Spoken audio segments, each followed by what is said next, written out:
फार्मसीचं असताना आम्ही विचार केला होता की आम्हाला मेडिकल टाकायचं स्वतःचं. पण आम्ही असंच बसल्या बसल्या विचार केला की सध्या मेडिकलचं कॉम्पिटिशन खूप वाढलेलं आहे वगैरे, नवीन काहीतरी करू आपण.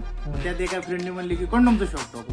मग थोडंसं मित्रामध्ये असतं की अरे कंडोमचं शॉप कुठे चालतं का.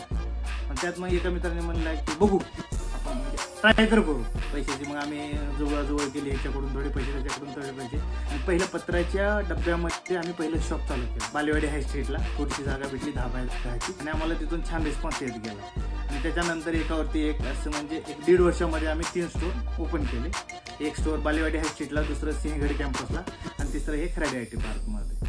आता लोकांचा रिस्पॉन्स येत आहे. मग आम्ही त्याच्यावरती रिसर्च केलं की बाबा कंडोम शिवाय लोकांना आणखीन काय काय लागतं. म्हणजे लोकांच्या रिलेटेडमध्ये खूप प्रॉब्लेम्स आहेत, आणि त्यांना बोलण्यासाठी एक ठिकाण, म्हणजे आपलं एक माणूस, त्यांच्या जी अडचणी असतात ते मांडण्यासाठी त्यांना प्रॉपर असं एक शॉप भेटलं.